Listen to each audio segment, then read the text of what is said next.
Please share my screen. I'm live.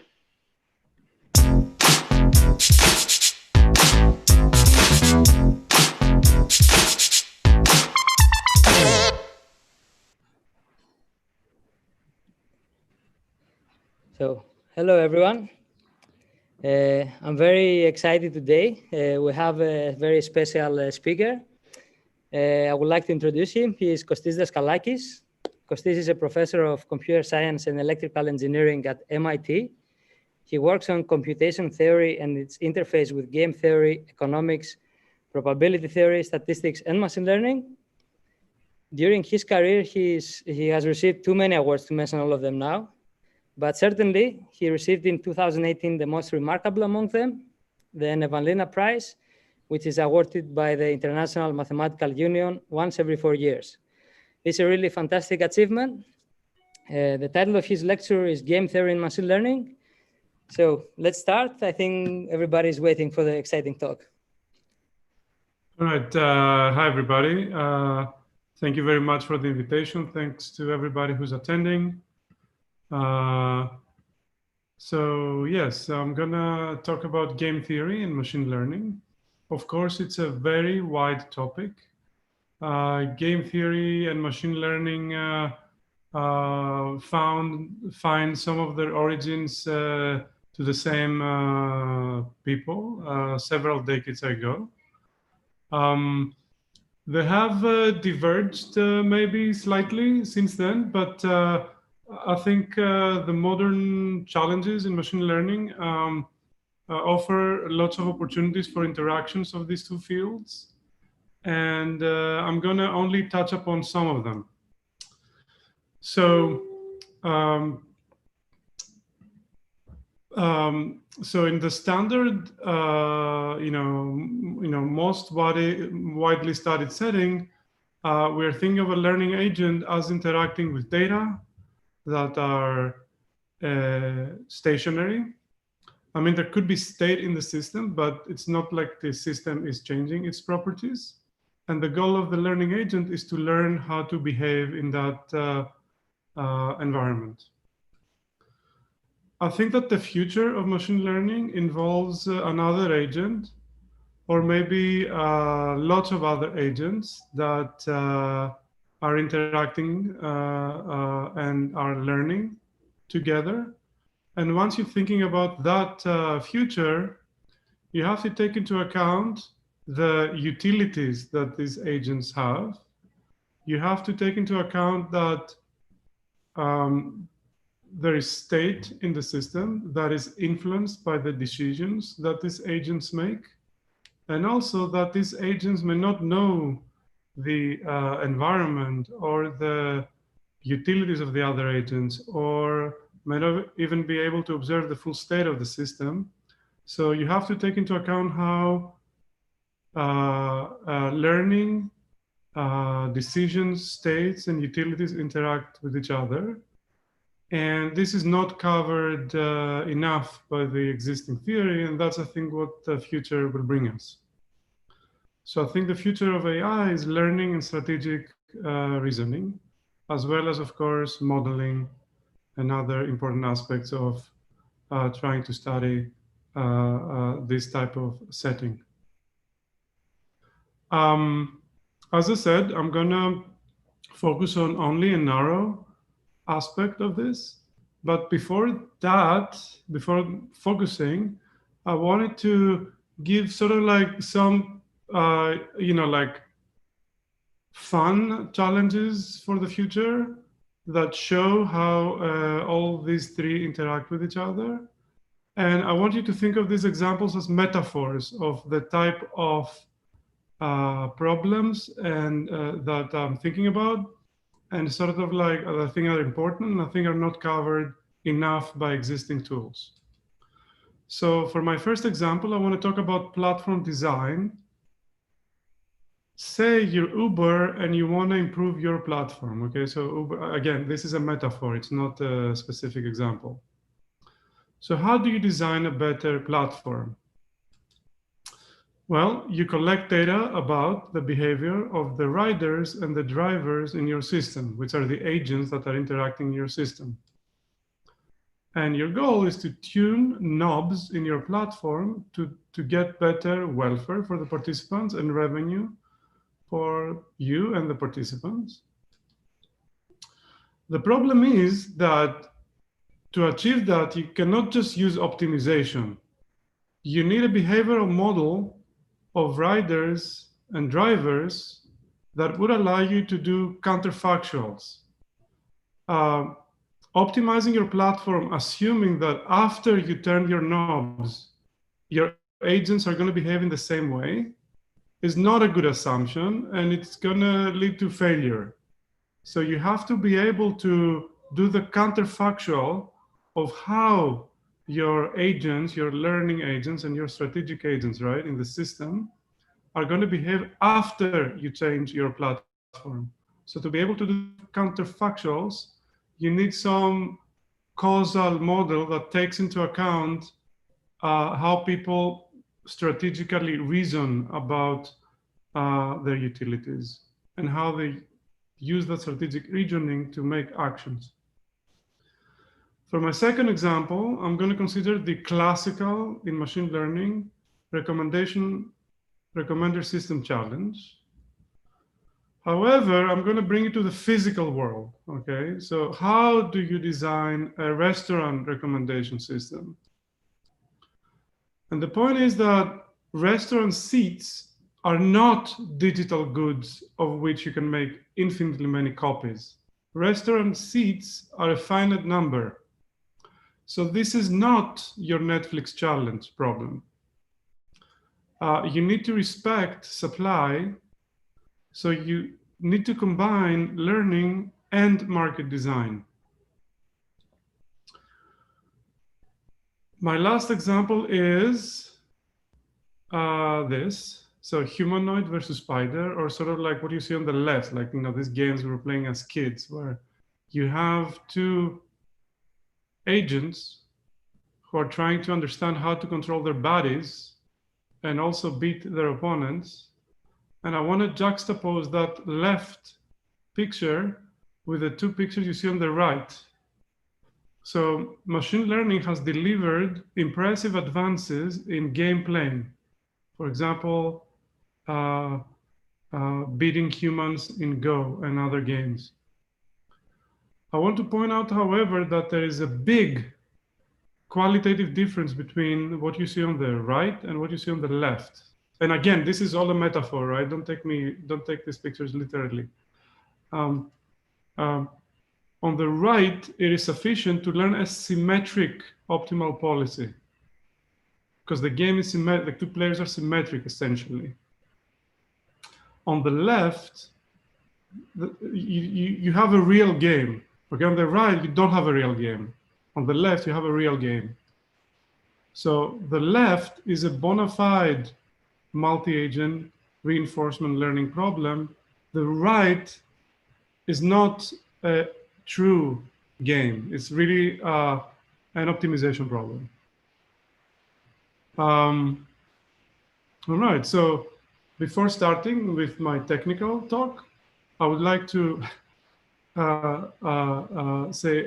give a dictum. So minimization is to current AI, what blank is to future AI. So what I would like to fill the blank with is min-max optimization, or more broadly, multi-agent equilibrium learning. So minimization, again, going back to my very first slide, minimization is a situation where an agent is learning and decision-making in a stationary environment. Again, there might be states, as in AlphaGo and other types of applications, Atari, etc. However, the environment is static. It's not influenced by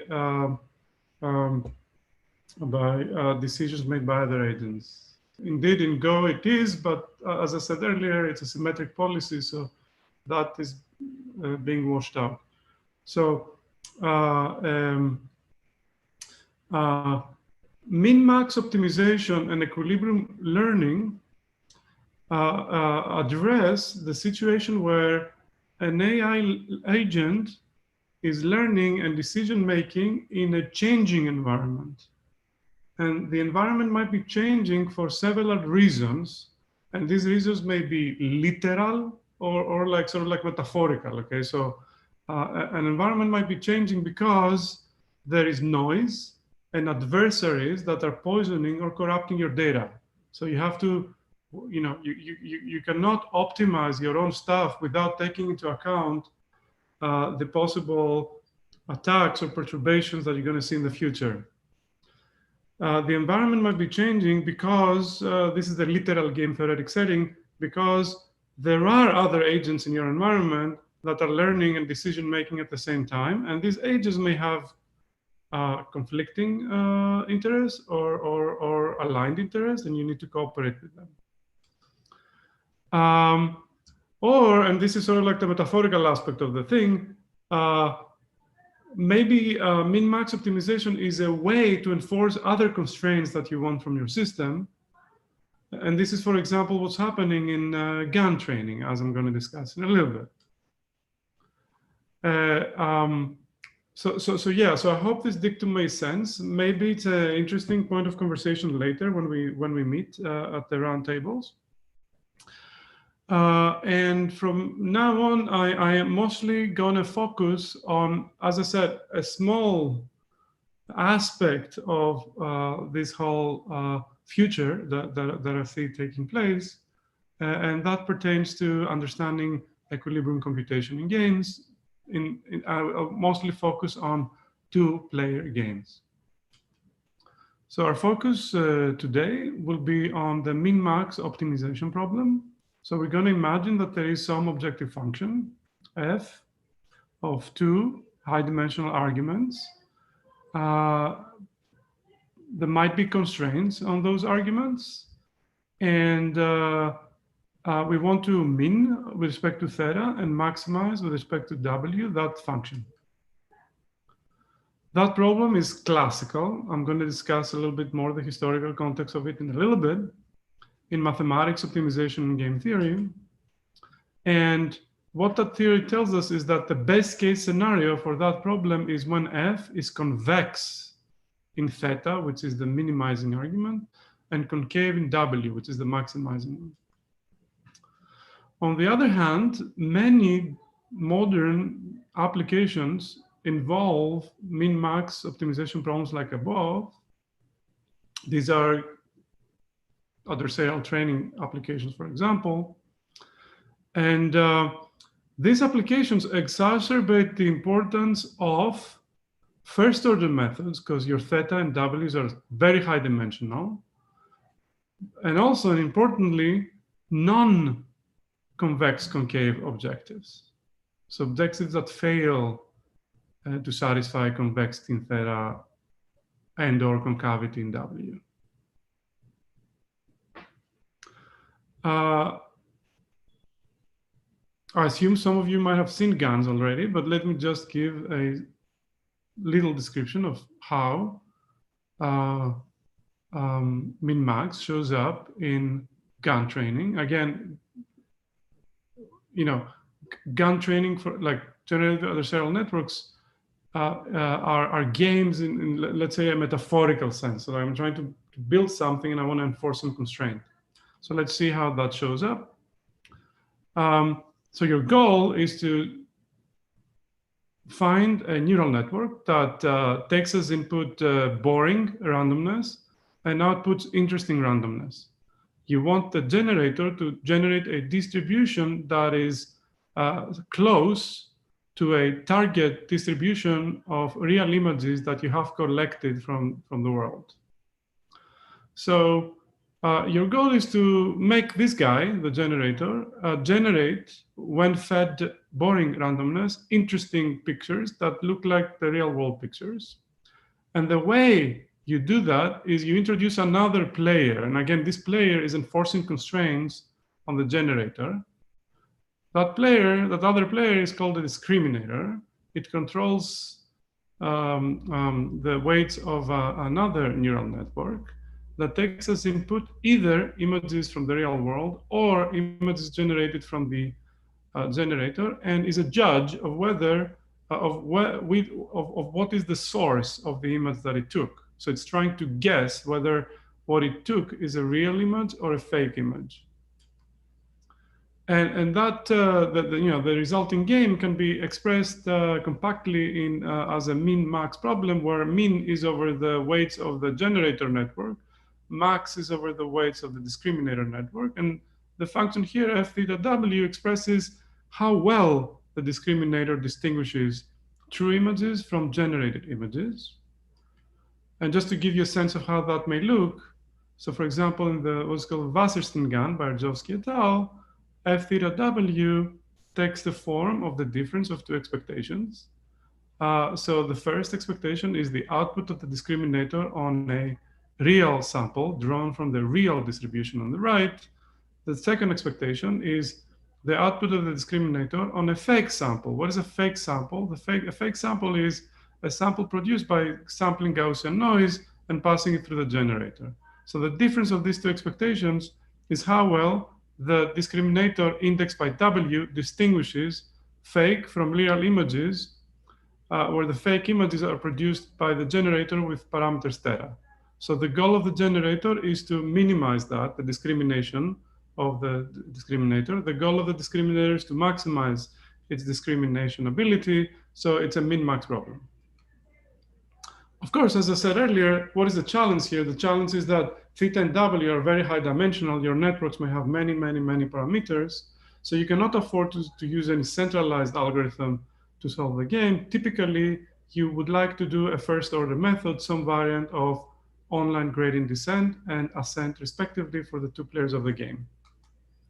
So on the upper right, you see sort of like, in the process of training, the types of images that you get. So when the video loops, you'll see that, the images start being bad. And then as training progresses, the hope is that these images are becoming better as the generator is able to fool better and better the discriminator. So major challenges that have been observed in this example in this example application of min-max optimization is that training is very unstable. So unlike minimization, where gradient descent has been found to be to lead to pretty good solutions, the game is very different in the min-max world. Over there, having the theta player do gradient descent and the max player doing gradient ascent in tandem, in parallel, is known to lead to oscillations. So one of the challenges is to get better methods. And of course, there is sort of like a separate challenge that I may or may not touch upon next time, which has to do with the fact that, and this is separate sort of like from a, at least at first glance from a game theoretic perspective, but as we may see, like if I get to that point next time, the game theoretic ideas can also offer some help there. There is a big statistical challenge, which has to do with the fact that the distribution that we're targeting is super high dimensional, and thus you need, from a statistical point of view, many samples to learn. Okay, so if you unless you make some assumptions about your distribution and use those assumptions in a proper way, there's no way you can learn the target distribution. So this is sort of like just one example application that has already happened that involves two agents that are solving a min-max optimization problem. But sort of like, like min-max optimization problems are what I'm going to be focusing on. But sort of like, I want you to have in mind like these broader types of challenges that we want to address. And of course, I would be happy to discuss those during the roundtable session. Sort of like to motivate the rest of the talk, let me show you sort of like the motivation for what I am going to focus on in this lecture today, which is the first problem, the problem of training oscillations. And I want to give you a few examples of that. So all of my examples are going to be coming from GAN training. So in this example by Metz et al., clear paper, the target distribution is a mixture of 8 Gaussians that are arranged, whose means are arranged on the cycle and whose variances are pretty contained. At the bottom, in the sequence of panels at the bottom, you see the distribution that the generator generates at, if you stop the training at different stages of training. And very characteristically, you see that the generator is going around in choosing different modes of the distribution, and unless you try to do some magic to make it stable, it's just going to be cycling around and choosing different modes of the distribution. Here's another example on training GANs for MNIST digits. On the top left, you see samples from the real distribution, the target distribution. In the bottom sequence of panels, you see what the generator outputs at different stages of training. And over here, you get some different behavior, but you see this type of mode collapse where the generator is choosing different, let's say, proto digits, and like something from a single mode of those proto digits. So both of these examples are like for like trying to generate some, let's say, interesting distribution.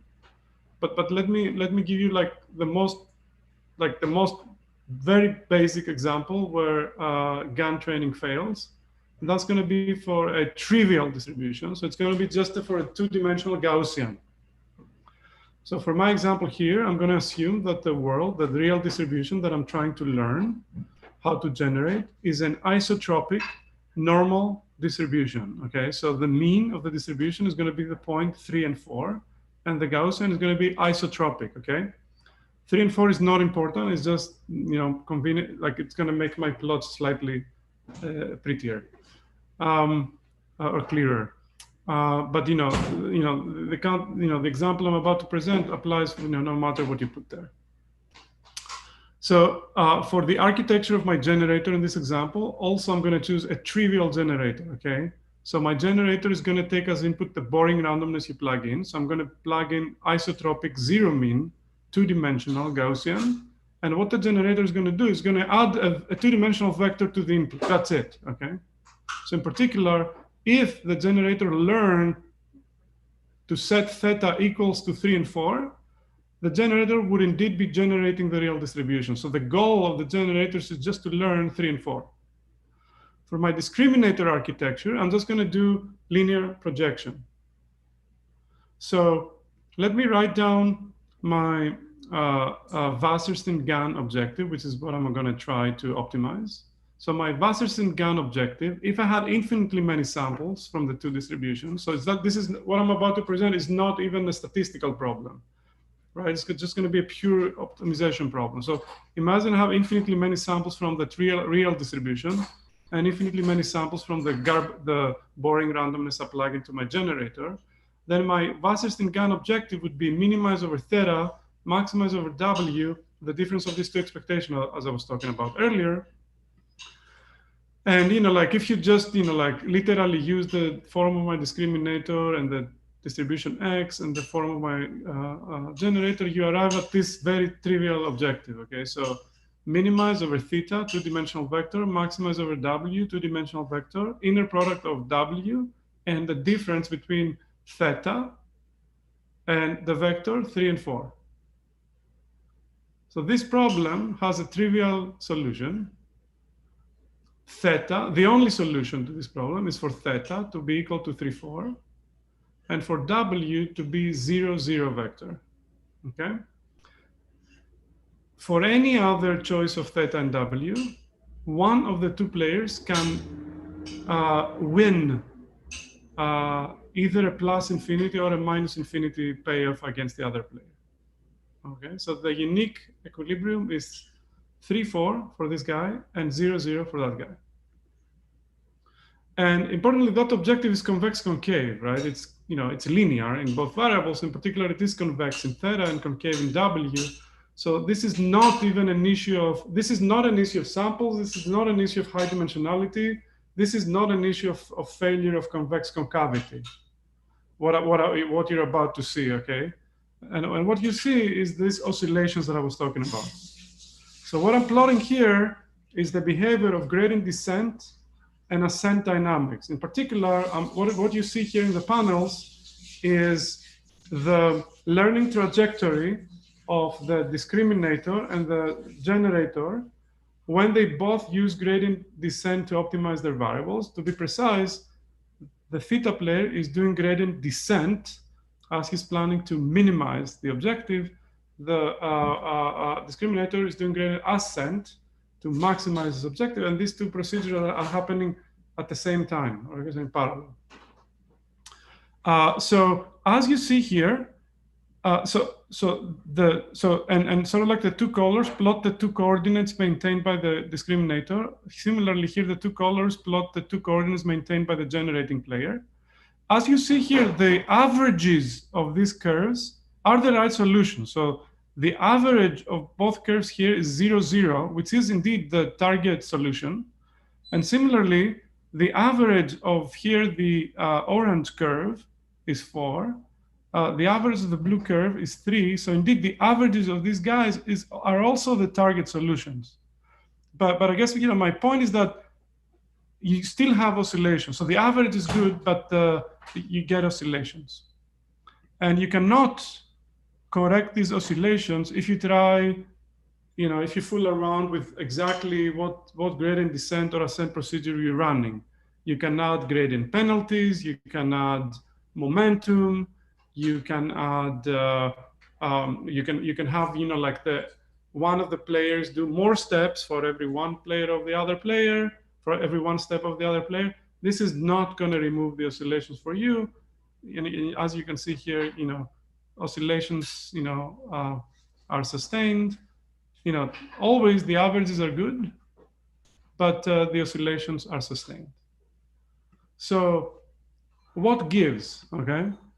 So training oscillations are there even for convex concave objectives, even when the function is perfectly known, even when there is no state in the system, even when the system is low dimensional. So then, of course, we should wish ourselves good luck when the objective is non-convex and non-concave, when the function is to be learned, and when agents' actions also change the state of the system. Okay, that is to be learned and interacted with. So this is the motivation of this lecture. And I am going to focus on two parts. One pertains to convex and concave objectives, which is today. And the second part, which is on Friday, on non-convex and non-concave objectives. I'm going to pause for a second to take any questions that might exist on this general presentation. Yeah, there are a few questions. Okay, good. Can you see them in chat, or should I? Yeah, so let me go through them. Okay, good. Yes, so let me start at the top. If we had theta equals 3 and 4, doesn't the matter?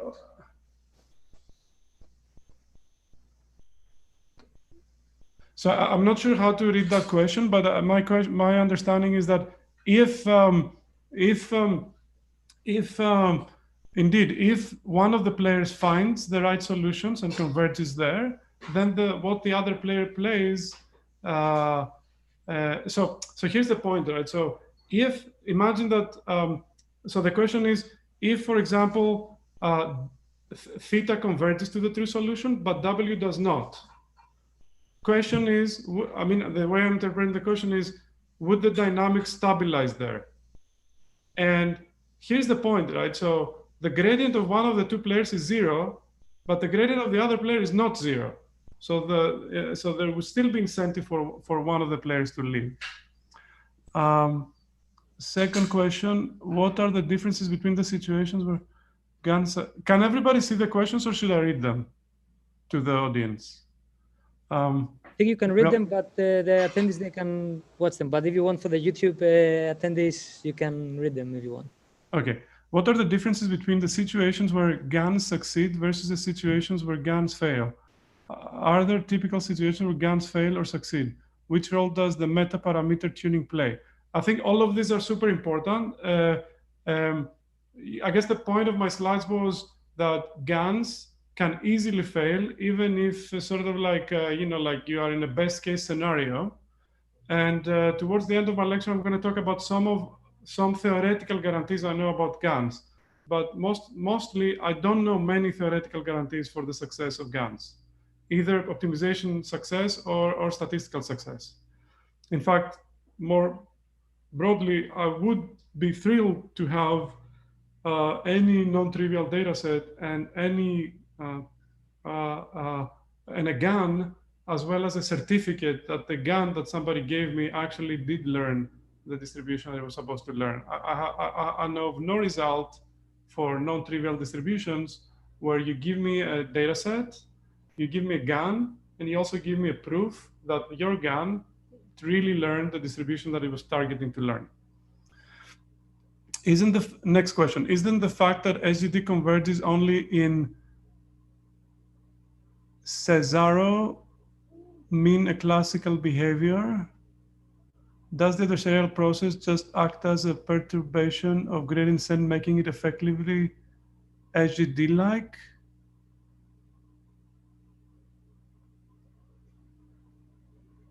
I'm not sure I understand this question, so let's take it in the round table. Does this behavior change when optimizing G for a few steps and then D for a few steps, or vice versa, instead of updating them in parallel? Broad strokes, no. I saw you already an example where you do one step and then many steps of the other player, and that doesn't help. And you can try this type of things. They help stability, but they're not going to solve the problem. How do evolutionary genetic optimization algorithms compared to gradient descent methods in this setting? That's a great question. Sort of like opening the envelope to going to outside of gradient descent-based procedures. Certainly great question to consider. I am going to talk about some algorithms that go a little bit beyond the classical ones, and their benefits in a little bit. Okay. So these are the questions right now. So let me jump to the talk, and I'm going to come back to the Q&A later to also take more questions. All right. So okay. So the plan for the two lectures is this. Today I'm going to focus on convex concave objectives. So in particular, I'm going to spend a little bit to talk to you about the beautiful background that's connecting min-max and game theory and learning. And then I'm gonna address the challenge that I posed, which is how quickly we go about removing oscillations. And sort of like what we're gonna see is that momentum in your gradient descent or ascent plays a big role there. In the second part of the lectures, I'm gonna look into non-convex and non-concave objectives. And I'm gonna maybe discuss that a little bit today towards the end of my lecture. So next time, we're gonna sort of like open a little bit the complexity theoretic and to take our complexity theoretic lens to see, to look into existence of solutions as well as computational complexity of the problem. And we will conclude with a positive note and a challenge for that regards multi-agent reinforcement learning. So other topics that may show up will be PPD completeness as a complex theoretic lens to study convergence in these types of games that I'm talking about. We're going to talk about multi-agent learning. We're going to talk about GANs. So I'm jumping to my first part that has to do with convex concave objectives and discussing the literature and the tradition of min-max in game theory and learning. So I thought that, I couldn't possibly give this lecture without stating the Min-Max Theorem. So here it is. If you have a function f that is convex in x and concave in y, and if the domains for x and y are compact and convex, then you have this very nice equality that minimizing over x and maximizing over y is the same as maximizing over y and minimizing over x, which is not to be taken for granted. Moreover, the min-max point is essentially unique. And the value, the result of the optimization, is unique. So here's one example of solving a min-max problem. So this function is convex in x and concave in y. And so the min-max theorem applies. There's a unique solution. And that solution is there at the saddle, right? So this is the x direction, this is the y direction. So this point here is a minimizer. If I keep y fixed, it's a minimizer over x, and it's a maxima. And similarly, if I keep x fixed, it's a maximizer over y. On the other hand, if I remove some of the assumptions of my problem, all bets are off. And this could mean two things. Maybe there are more than one saddles.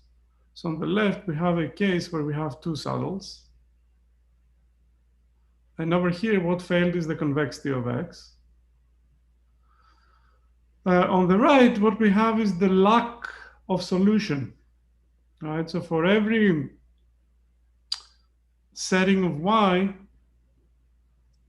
x wants to match y. For every setting of x, y wants to escape. I mean, I guess it, I guess, looking at this, it really depends on how you interpret this problem. But I guess, like if you look at this problem, for example, so for every x, this function, right? This function is a zero function. Sorry, it's an infinity function. So what does it mean to minimize it? On the other hand, if you look at the right-hand side, for every y, this function is the zero function. So on the right, every y is a solution. So because this is like this thing is the zero function. At least, like if the supports are the same, let's say, okay? So you get this, looking at the problem from different sides, you get a different thing. So there are complications lingering the moment you you violate any of the assumptions of the theorem, is the point. On the other hand, in the nice convex concave setting that von Neumann was studying, one way to interpret the min-max or the max-min problem and their equality is that the solution to the left and to the right problem correspond to an equilibrium of a zero-sum game in which the min player who's choosing x pays the max player who's choosing y fx, y, so a quantity that depends on the choices of the two players. In that game, a solution of this problem of the left and of the right comprises an equilibrium, a point where no player can improve their utility by deviating from what they are doing if the other player stays put. When von Neumann showed the theorem, he said, as far as I can see, there could be no theory of games without that theorem. I thought there was nothing worth publishing until the Min-Max theorem was proved. Indeed, von Neumann was sort of like working in the footsteps of Borel, who was working on game theory and the foundations earlier in the 20th century. And sort of like, like by proving this theorem, he laid the foundations of the whole field of game theory. And the story is much more beautiful than just that this was the foundation of game theory. As Danzig, who was the father of linear programming, realized when talking to von Neumann, and as Adler, who's a professor at Berkeley, student of Danzig, showed several decades later, the Min-Max theorem, this equality here for objectives that look like this, is equivalent to strong linear programming duality. So being able, in particular, being able to solve this problem for linear objectives, by linear objectives, is equivalent to being able to solve all of linear programming. And it is because of that beautiful mathematical structure that underlies this problem that zero-sum games provide, like a min-max equilibrium in zero-sum games provides very sharp and reliable predictions. And indeed, this is in the core of what led to the recent remarkable results in solving huge games such as Go and two-player poker.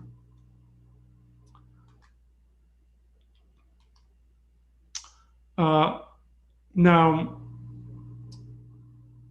the fun part is that also, while this was all happening in the 40s, also the foundations in the 50s, also the foundations of online learning that Nicola was talking about were laid. So in the Rand Corporation, Brown proposes a procedure called fictitious play as a method to solve min-max problems with bilinear objectives.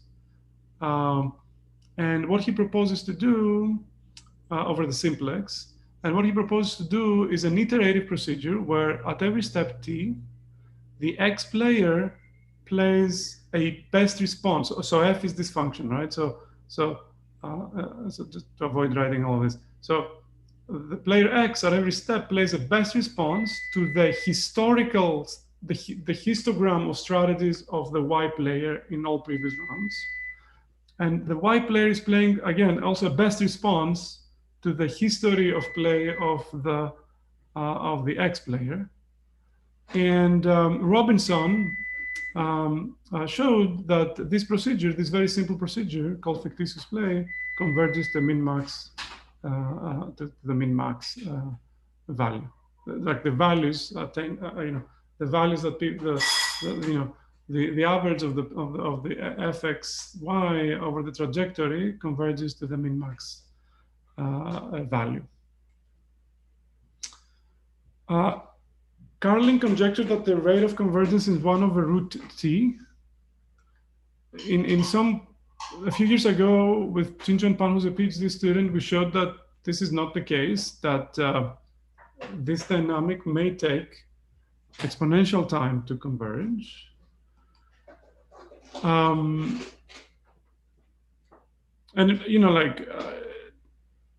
I guess the question is, are there faster methods to learn, if you want, equilibria in this type of setting? And those faster methods are intimately related to the literature on online learning that Nicola was talking about. So I'm just going to remind you a little bit. I'm changing a little bit. I'm putting a pause in my main narrative, and I'm reminding you a little bit what Nicola was talking about. So Nicola was thinking about a single learner who was playing against nature.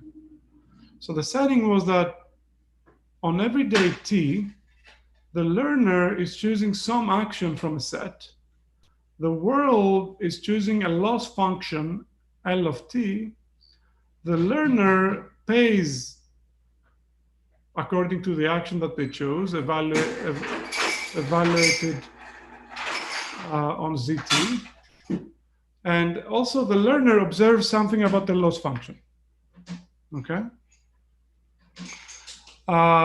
So the goal of the learner, as Nicolo was talking about, is to minimize their average regret. What is the average hindsight regret of the learner?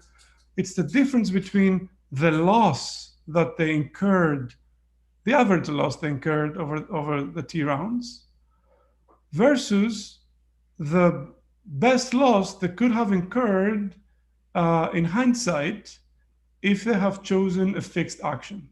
So the goal is to make that hindsight regret go to zero.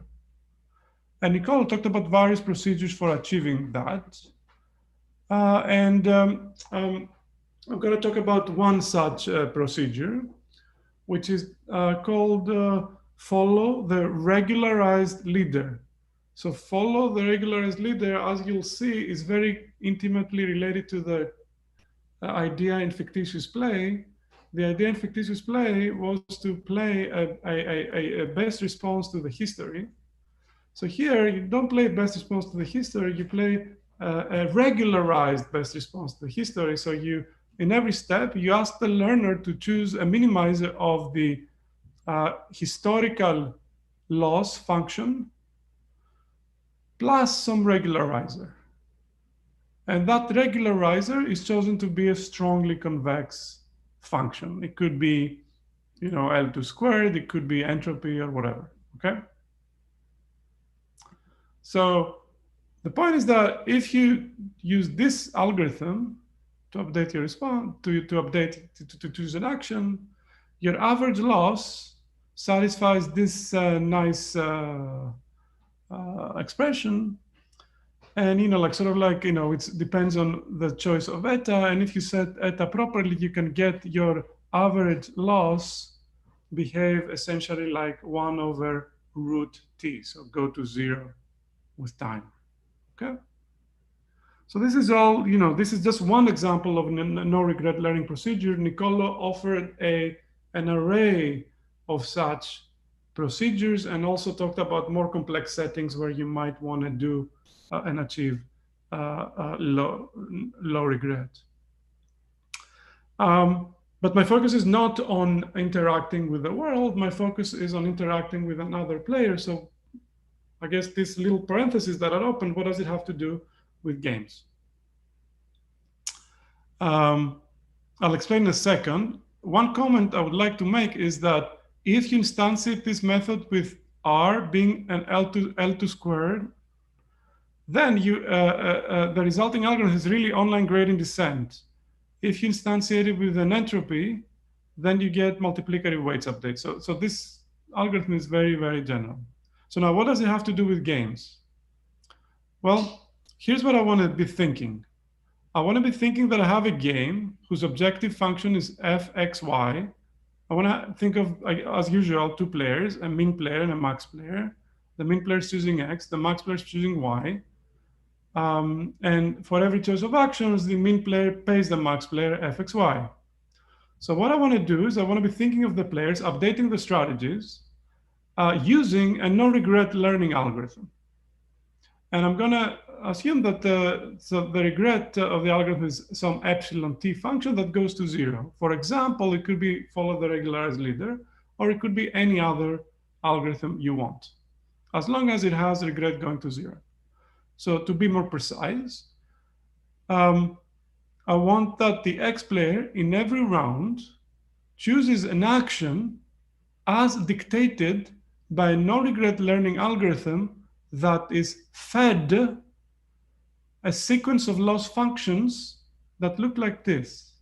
And observe that this sequence is a sequence of convex loss functions because this function is convex in the first argument. I want to be thinking of the Y player as choosing an action, also using no-regret learning, but he's now fed a loss sequence that is minus this. Of course, this is the payoff for the Y player. So minus that is the loss for the Y player. Because this function f is concave in Y, minus that is convex in Y.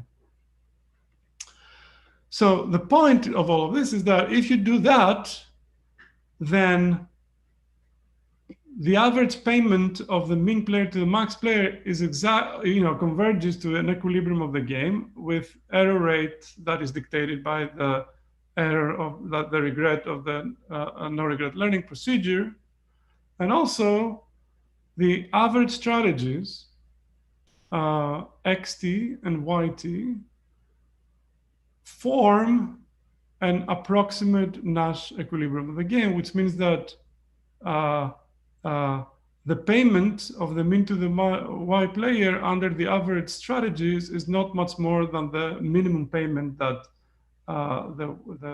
the X player could have paid if they changed their strategy. And similarly, max player cannot improve their payoff. Can I ask something? Yeah. But this, so this only holds for the average iterate, not for the last point like xt. That's exactly right. And that's exactly how I would like to connect and motivate what I'm about to discuss with this vast literature of no-regret learning. I want to ask a question. I can show you the two-line argument for proving this theorem for why the average strategies converge, or I can proceed. What do people like? Do you want to see a little proof of that statement? I don't know. If it's simple, yes. If it's complicated and takes time, then we can move on. Depends. No, it's a very, very simple one. So let me give it. Okay. So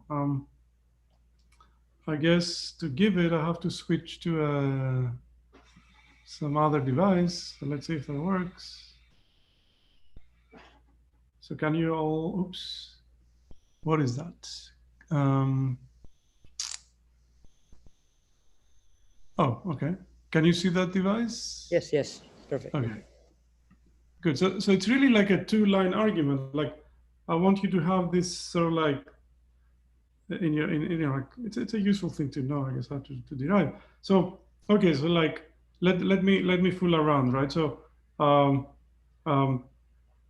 so like so let's write down the average payment of the min player to the y player, right? So, well, the no regret property for the learning algorithm that the min player is using tells me that this thing is not much larger than the best in hindsight that the min player could have achieved. So you get this inequality, and the error you get here is the error rate of your algorithm. Now, okay, so let me write. So that is smaller by obviously because the function is concave in y, then this is bounded by fx if I plug in here the average strategy by concavity of the function f plus noise.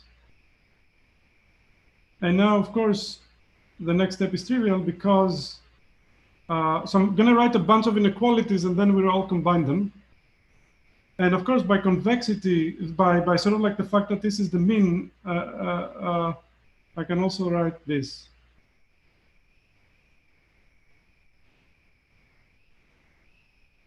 Okay, so this is a sequence of inequalities.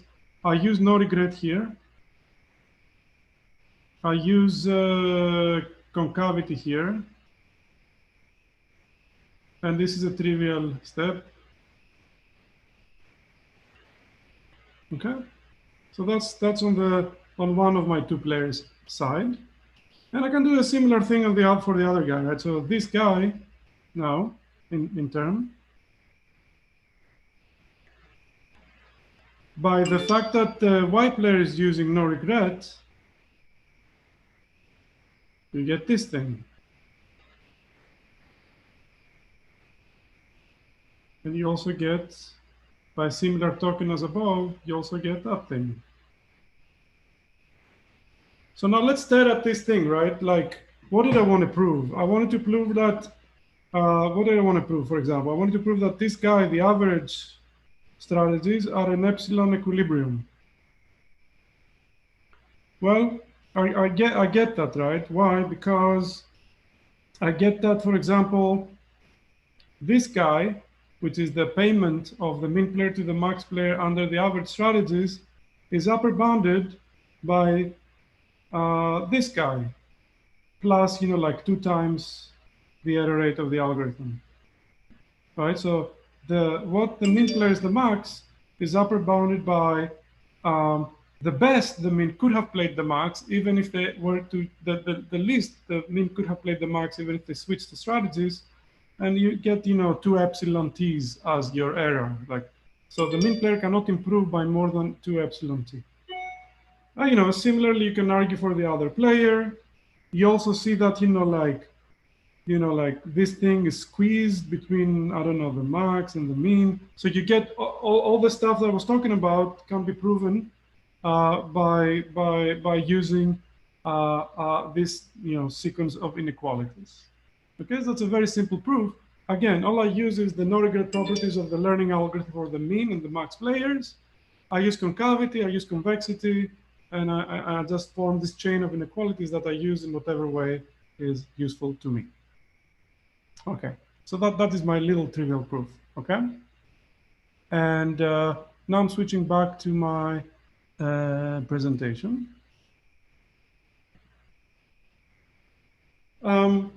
Okay, so, but as you correctly identified, this is only convergence in the average sense, right?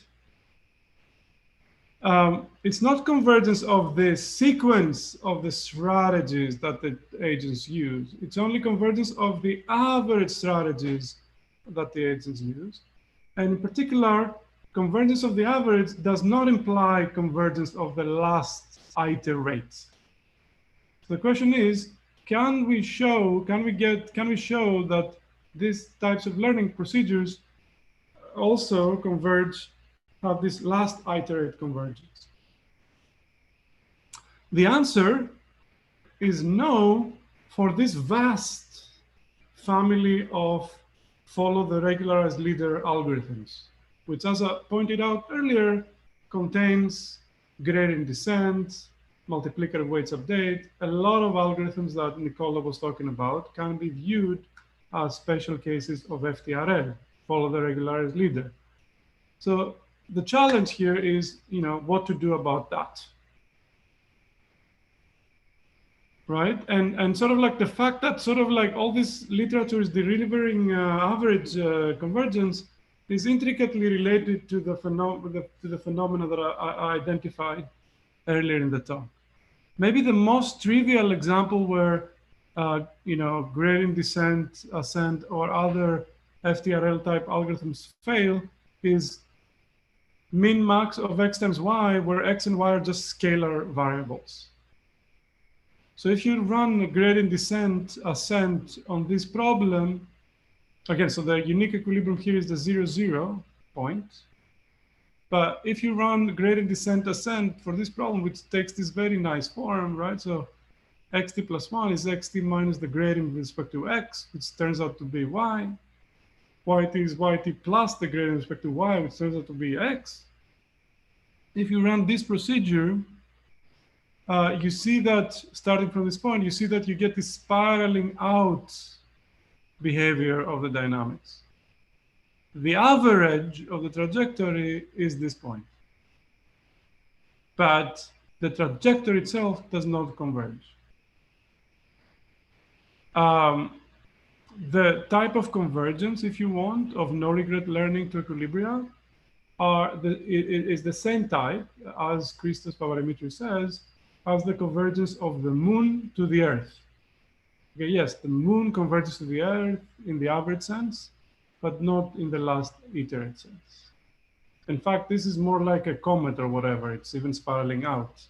And that's a very common behavior of learning dynamics in games. So how do we remove those oscillations? That's the sort of like challenge for this lecture. Okay, should I stop here and see? Okay, so let's, I don't see questions here, so I'm going to proceed. I mean, I guess we're going to come back to Cesaro later. Yeah, so how do we remove oscillations? And one realization that we had a few years ago was that, you know, when you see a comet that is spiraling out of Earth, looks like the comet has bad momentum to its dynamics. So one realization that we had is that maybe, like, if we change the dynamics and add negative momentum, maybe that will help the dynamics.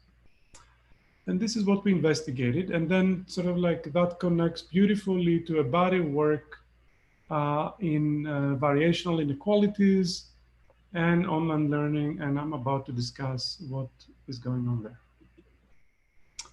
So here's a way to add negative momentum to your dynamics. That relates to a method that was proposed by Popov in the context of variational inequalities in 1980. So the idea is simple. So every day you do gradient, so I'm showing you the gradient descent version. There is an analog gradient ascent version that I'm going to be talking about soon, but the gradient of what is called gradient descent with negative momentum or optimistic gradient descent is that at every step, I do a gradient step in the right way, but I will also undo a little bit of yesterday's gradient. Okay, so that's the idea. I have some negative momentum. As it turns out, this gradient descent with negative momentum is intimately related to other things. So one thing it's intimately related to, and this is the reason why it's also called optimistic gradient descent, is a version of follow the regularized leader that sort of like escapes the lower bound of Mertikopoulos et al. That I talked about earlier, which is called optimistic FTRL. So optimistic FTRL is a very natural idea. So you remember in FTRL, I play the best response to the history plus regularization. But I play the best response to the uniform history. If I'm expecting that the next day is going to be more similar to yesterday than the rest of the history, a natural thing to try is to, instead of uniformly weighting the history, the historical losses, instead upweight the most recent loss. By doing so, I'm being optimistic that the day t+1, the loss I'm going to see is going to be looking more similar to LT than the rest of the history. So optimistic FTRL is exactly that instead of playing the best response to the uniform history plus regularization, you play best response to the uniform history with the most immediate history upweighted plus regularization.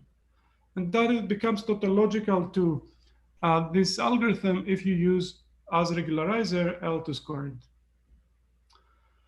The method is also intimately related, but not equal, to the extra gradient method of Korpelovitz, which is the following algorithm. The extra gradient method, it's called extra gradient because it has an extra step between every two real steps. So what it does is it takes a normal gradient step to go to an intermediate point that I'm going to be calling t plus a half, because it's really a helper point, not, let's say, part of my dynamic, which is xt to xt plus 1. So I do a gradient step to go to a helper point, and then I go back to my xt point, and rather than adding this gradient, I'm adding the gradient at the helper point. So that is the extra gradient method of Korpelovitz. And that extra gradient method is also intimately related to the mirror prox method of Nemirovsky, instantiated with L2 squared regularization.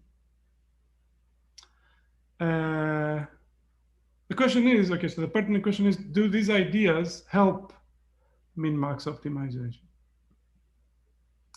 And I want to go back to this picture that I showed earlier and kind of like show a cartoon as to why you would hope that negative momentum helps you. So again, here I have x times y, scalar, scalar. and I'm plotting the trajectory of gradient descent, ascent. Okay, so I'm doing gradient descent with respect to the x player and gradient ascent with respect to the y player. I'm doing that in parallel. You remember that it was spiraling out of the equilibrium, which was the 0, 0 point. So let's zoom into that and see what the heck is going on. Okay, so at my starting point. So at my start, gradient descent, ascent was giving me some update direction that was pushing me away from the target. And then I was going there, and then the new update was also pushing me away, and my distance from the planet Earth was increasing. So the idea of negative momentum is that, well, what if we were to undo a little bit of yesterday's push? What if we were to, rather than just adding normal gradient updates, we were to also undo a little bit of that bad push that we got yesterday? So we were to subtract a little bit of that.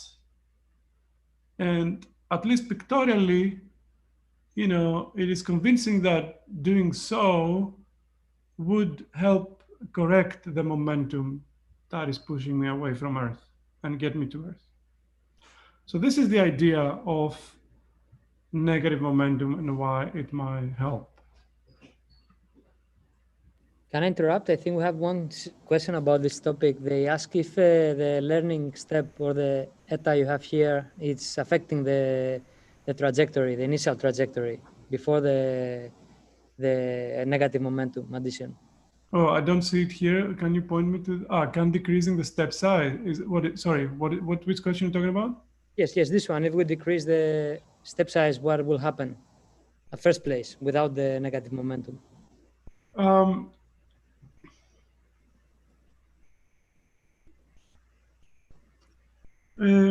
So it's not going to help, right? And here is, okay, so let me try to show you why.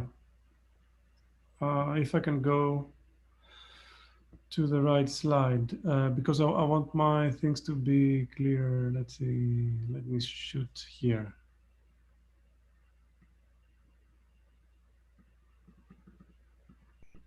All right, so let's look at this slide, right?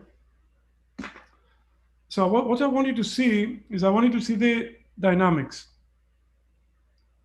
And I want you to envision, to answer the question, that eta depends on time, and you are free to scale it in whatever fashion you want, okay? Okay, so keep that in mind, okay? And I'm gonna go to my iPad. All right? So you see my iPad now, correct? Yes, can somebody, can you see my iPad? Yeah, yes. Okay, good. Yes, we see. Okay, so let's think about changing the learning rate, right? So you get xt plus 1 equal to xt minus eta t, now yt, and yt plus 1 equals to yt plus eta t xt, right? So let me square this thing. So what I get? I get xt plus 1 squared equals xt squared plus eta t squared yt squared minus 2 eta t xt yt. And I get yt plus 1 squared equals yt squared plus eta t squared xt squared plus 2 eta t xt yt. And now sum these two up. What do I get? I get that the norm, okay, let me write it this way. I get that xt, how should I write it? Okay, let me write it this way.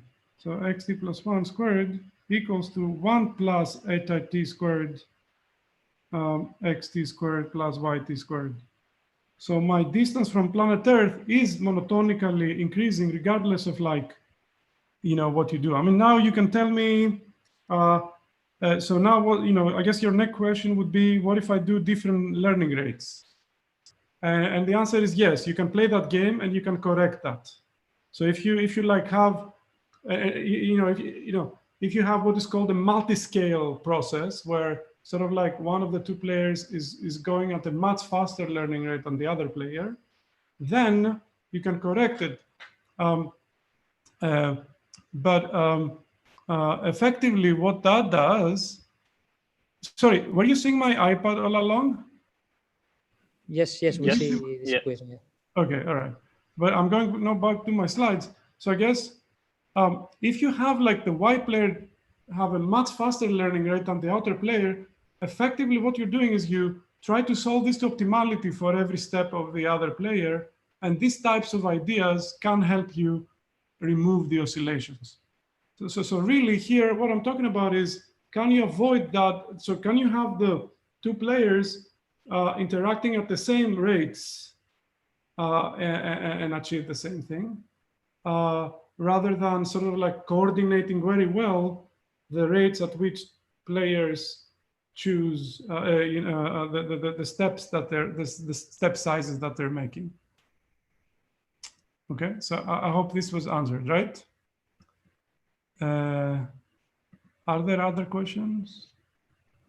I think we should. Somebody said, question for the end. It seems like so far we are finding particular points for both players that represent a solution. How do mixed strategy where both players end up with distributions over actions instead of particular actions play into all this, or this is a nonsensical question?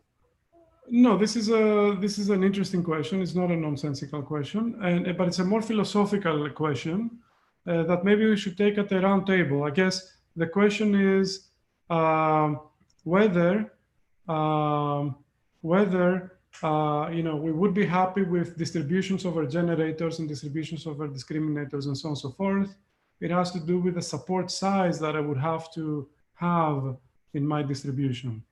So it's a philosophical question about whether that type of solution concept is useful to us.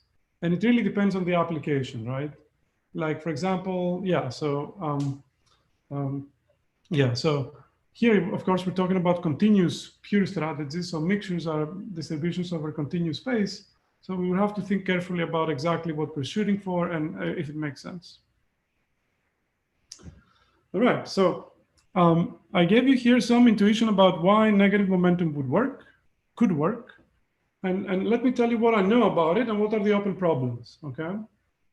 So here I'm writing both the two algorithms that I'm interested in, and I'm writing it in the context of a game where I have a minimizer who is doing gradient descent with negative momentum or extra gradient, and the y player doing gradient ascent with negative momentum or extra gradient.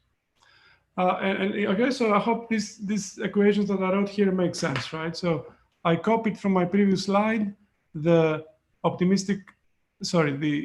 the negative momentum gradient descent for the x player, and then here I'm writing the negative momentum gradient ascent for the y player. Similarly, here I have the intermediate points for both players and how they are computed. So in a sequence of work, this literature, first of all, I should say, has exploded in the past 3 or 4 years. And a lot of interesting results have been obtained. And I'm trying to do an encyclopedic covering of what I know, but it's possible that in the last few weeks something has been published, or like even the last year something on the archive that I didn't see. But I think I know most of the important results that we know that exist. Okay, so I guess the first few lines of work, we're trying to understand the most easy setting, and what they showed is that OGDA, so optimistic gradient descent ascent, or gradient descent ascent with negative momentum, exhibits last-iterate convergence and linear convergence rates for the unconstrained bilinear game setting. And the linear rates, so exponentially fast rates, hold if you have a well-conditioned payoff matrix. Okay, so if you want to solve this unconstrained min-max problem with a linear objective, if your matrix A is well-conditioned, so the largest over the smaller singular values are, this is bound, the ratio is bound away from 0, you get exponential fast convergence. So for example, if you go back to my running example, like a gun training with a Gaussian input and targeting a Gaussian distribution, and you run OGDA, here's the nice dynamics that you get. You really get last-iterate convergence as you see in these plots. So this player, the discriminator converges to 0, 0, both of these coordinates converge to 0, 0. The generator's coordinates converge to the 3 and 4, which was the target.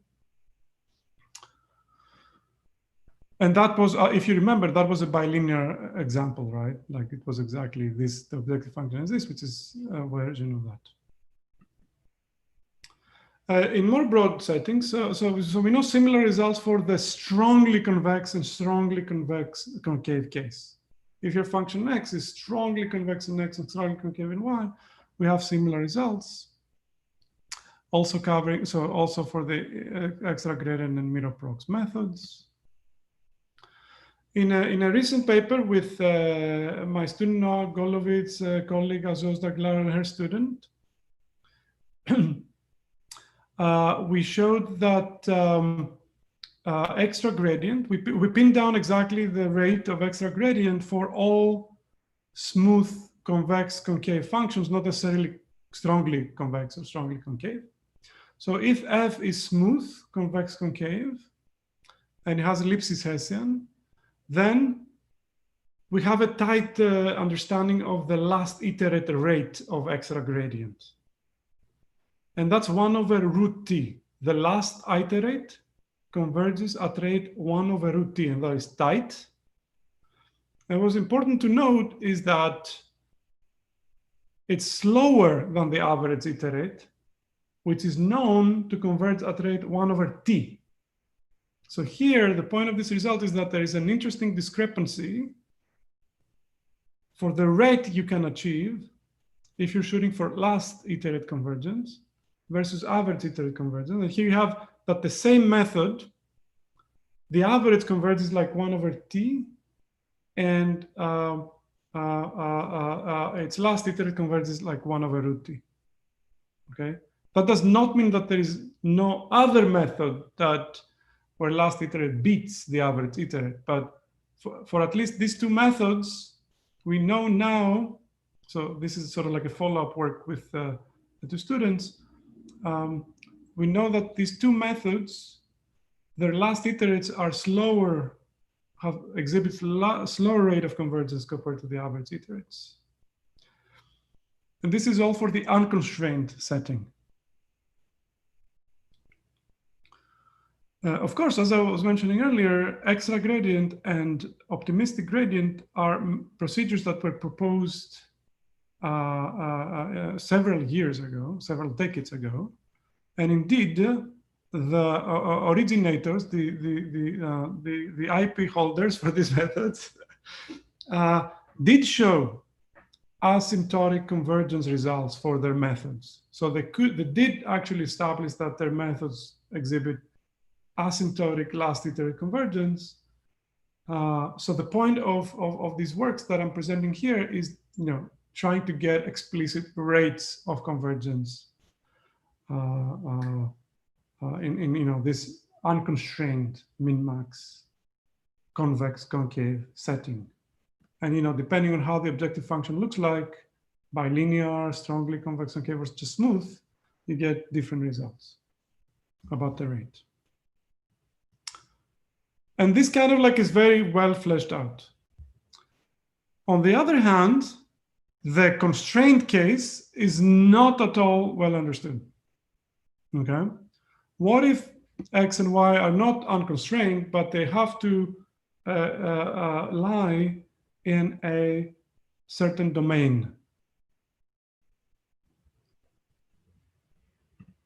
Well, first of all, what dynamics should I be running if x and y have to be constrained?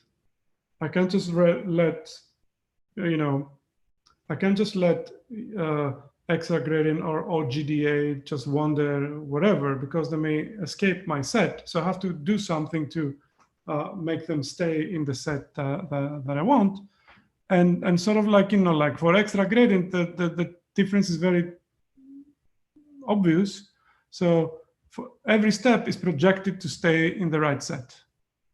Okay, so after every gradient step, you project into your set of interest. So X for X player, Y for the Y player.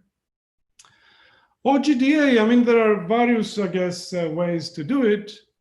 The standard way to do it is as follows. It's a two-step procedure. So the first step is to write OGDA in terms of an intermediate point rather than in the form that I have here. I mean, of course, you could just project, these steps into the set, but the more common way to do it is to first write OGDA a little bit differently in terms of also of intermediate points. And this is the way I claim you can write OGDA with intermediate points. It's close to what extra gradient does, but not quite, right? So again, you create an intermediate point, but you use the same gradient in both steps. What changes is where you add that gradient, right? While extra gradient adds this gradient to xt to get to the intermediate point, OGDA adds it to the previous intermediate point, the same gradient. In the other step, rather than using a different gradient, the gradient intermediate point, and adding it to the xt, here you add just the normal gradient to the intermediate point. So it's a bit different, but I claim that in the unconstrained setting, it's easy to convince yourselves that this guy is like the xt's of this guy and this guy are the same. Okay. So the benefit, I guess, of OGDA compared to this is that here you compute two gradients. So like if you have oracle access, for example, to your gradients, you need two queries for every one step. While here you have only need one query. So you use the same gradient twice. So that's what motivated Popov to propose the method. In any event, once you write OGDA this way, naturally, to respect the constraints, you just project. And this is the preferred method to write OGDA, projected. I don't think it's a big deal. You can also just project the normal one, the way I wrote it earlier. Okay, as I was saying, asymptotic convergence result for OGDA, e.g., were known by Popov and Korpelevich, even in the constraint setting. With Yelena Diakonikolas, we can also extend this analysis to this generalization of extra gradient to establish asymptotic convergence, as well as what is called best iterate convergence. But my point here is not that. My point is getting rates, and we don't know many rates for the constraint case. So we know linear rates for extra gradient if you have a strongly convex concave function, which tends to be an easy case. Korpelevich showed some explicit rates for the bilinear case where the constraint is the simplex for extra gradient. With Panageas a year ago, we showed the same thing, not for this method, nor for that method, but sort of like a method related to this, which is the optimistic multiplicatory weights update method. I think Nicola was calling it exponential weights method.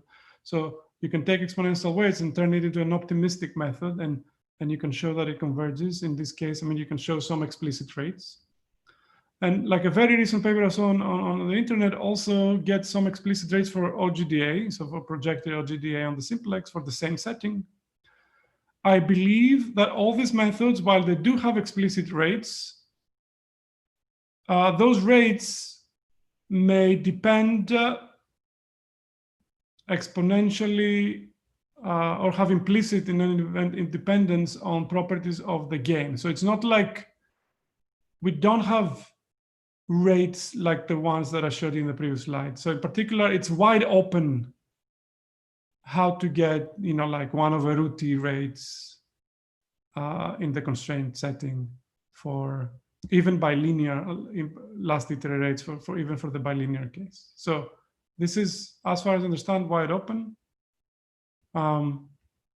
So that's the main question about min-max optimization in the convex concave setting. How can you get fast last-iterate rates in the constraint case? A remark I would like to make is that the results that I'm talking about, I talked about them in the setting of min-max, but really the techniques that you develop to prove these results really frame the problem in the context of a broader problem that is called a monotone variational inequality. I will put one slide in my slides about this, the connection, but the important thing to note is that monotone variational inequalities capture at the same time minimization, min-max optimization, and also certain multiplayer gains. So even though I presented these results here as like in the context of min-max, I want you to keep in mind that these are more general results applying in also other contexts and in the broader context of monotone variational inequalities. I don't have too much time to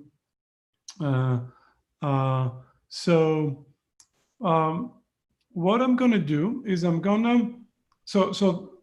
so next time I will be talking about the non-convex, and non-concave objectives. Okay, so this pretty much finishes my discussion of the convex-concave case. So what I would like to point out are two things. So one thing is that, you know, like sort of like this is more philosophical advice as an educator and an advisor of thesis. Like this, you know, this literature on min-max optimization is actually very busy, and you can get overwhelmed by looking at all the results on the archive every day. What I want you to keep in mind is that always in research, you should, and we can talk about it more in the round table, you should think of the bigger picture. And the bigger picture here is, I don't know, there are no techniques for the constraint case. People are pushing a lot the envelope of, so the unconstrained case is essentially resolved after the results that I talked about in the previous slide. So the big problem here is understanding the constraint case. The big result, the big question in the convex concave setting is to understand the constraint case. The other thing that I would like, the other sort of like remark I would like to make before concluding is that if you do not care about same step size and last-iterate convergence, there is even a bigger literature on this problem, okay? So here I'm just pasting a table from a recent paper by Lin, Jin, and Jordan, where they, you know, describe upper and lower bounds that you can get if you are allowed to tune the learning rates, as we were discussing earlier, have multi-scale methods, and, you know, when you try to exploit different properties of your function, okay? Like, is it strongly convex, strongly concave, or is it, you know, strongly convex or linear, and so on and so forth, right? Is it just convex concave? And this table shows you what types of rates you can achieve. When you see an epsilon missing, it means that it's an exponentially fast algorithm, it's a linear rate. Otherwise, you see sort of like a polynomial dependence on 1/epsilon. Okay, but here are some references. I put them there in my slides for your reference. The other remark I want to make is that once you start thinking like about multi-scale methods and so on and so forth, one sort of like type of setting you can actually try to address is the non-convex but concave setting. In the non-convex concave setting, maybe you can have the inner player, the max player, run at a different speed, so that effectively for every step of the outer player, it finds the max, okay? And it's concave function should be well behaved. And sort of like a lot of multi-scale methods in the literature have tried to address that problem. Of course, they're not finding a global min-max solution. They're really finding a stationary point of the function in that case.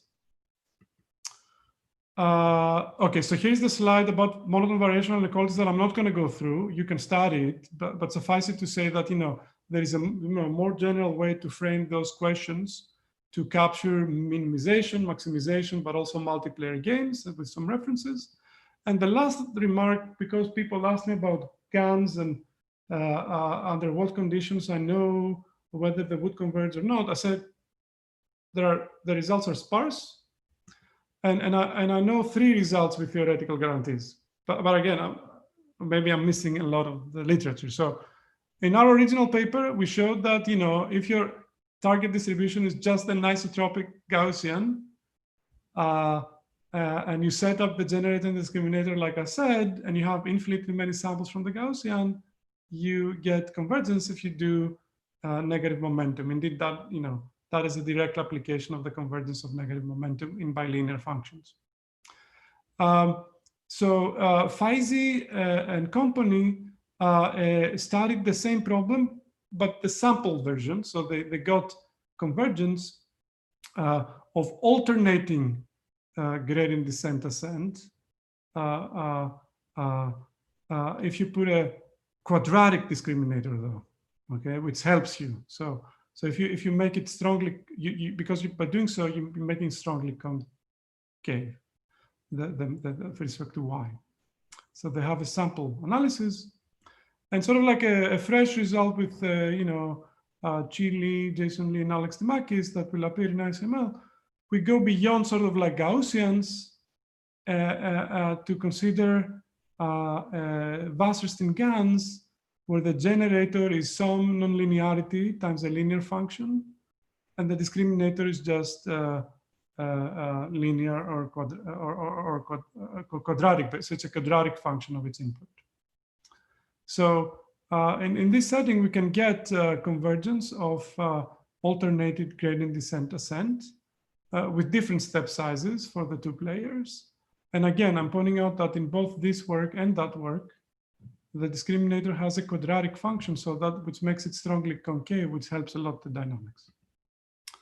So that's basically what I wanted to cover today. Next time, I'm going to start by discussing the non-convex concave setting, looking at the complexity of the problem and some initial findings in the non-convex, non-concave domain for specific applications. And with that, I want to stop and take a few quick questions as time permits before we sort of like go to the roundtable. Thank you very much, Kostis, that you're moderating yourself as well. So the questions, you can find them in chat probably. Yeah, let's see. Oh, wow, okay. So I don't know where to stop. Maybe we can take a couple of those and then we can take the break. Okay, so let's postpone the more philosophical discussion about real-world economic applications, real-world applications where you see cycling to the roundtable.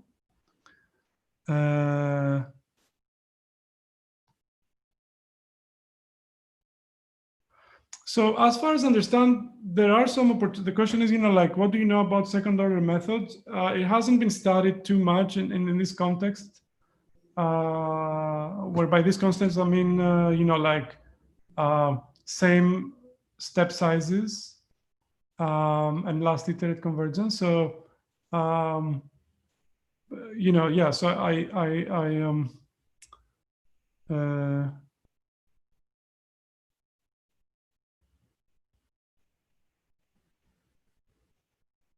I mean, like, I believe there are cases where it's not going to help, like this X times Y problem.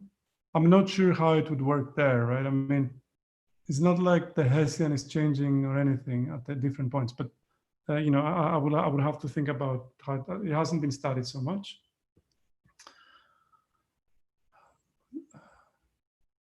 With all the GANs out there, how did you choose and how did the community agree to focus on Wasserstein GAN? That is a philosophical question. I like Wasserstein GAN because I like Wasserstein distance, especially for images. Like the duality of Kantorovich motivates the switching of the min and the max. So it very naturally goes to a min-max problem. I am not an expert on the practice of GANs, so I'm not going to claim that Wasserstein GANs are the best. Probably, some of you know better. How does this scale to more than 2 players? How's your vision of future AI on the first slides? Okay, so I answered that somewhat. So I said that sort of like a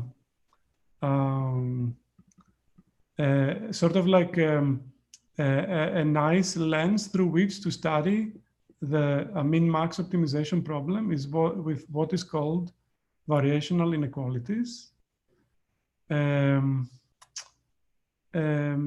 Variational inequalities can capture minimization, min-max, but also several multiplayer games. So at first glance, you already get from the results that I talked about, you already get convergence results for some very nice families of games. Now, these are games where sort of like the equilibrium computation problem has similar characteristics as the min-max problem. So typically the games for which these types of generalizations can be attained have a nice sort of like a convex programming structure into the equilibrium computation problems. But your question is very important once I go away from these families of well-behaved games. For example, even like 2-player non-zero-sum games or multiplayer games that escape the structures that I'm talking about here. Now, the mathematical structure of the problem changes. As I will discuss next time, finding an equilibrium, even if I knew the game exactly, and even if the game was low dimensional, is a very hard problem, is a PPD complete problem. It's as hard as finding fixed points of continuous functions. And I don't think Nash equilibrium in that case is the right solution concept to be shooting for. So if and when we create a machine learning theory for multi-agent, multiple agents that are learning and decision-making, Nash equilibrium is not the right concept. So what we have to think as a community is what is the right concept? So there are concepts that are better behaved computationally and mathematically. For example, correlated equilibria or coarse correlated equilibria, which are intimately related to no-regret learning. I believe that's a possible direction we should be studying. And again, the big game is going to be played once you move away from the convex setting that right. So once you go to like the high dimensional non-convex setting, like the types of settings that I'm going to be talking about next time. So that's an important philosophical question. I don't know the answers to that question, but my inclination would be to go towards correlated equilibria, coarse correlated equilibria, no regret learning, and adapt these concepts to cases where you don't have convexity, right? Like when I was talking about no regret learning, I was talking about loss functions that are convex. Well, loss functions are not going to be convex, so we have to accommodate those non-convex loss functions. And similar issues as the issues I'm going to be talking about next time will arise there. So yeah, so let's we can do that discussion in the roundtable and also like after my next lecture on Friday. All right, so I guess we're out of time. Thank you very much, Kostis, for this amazing talk. We'll let you rest now for a little bit, and then we see each other in 20 minutes in the roundtable. Thank you very much. Awesome. Bye, guys.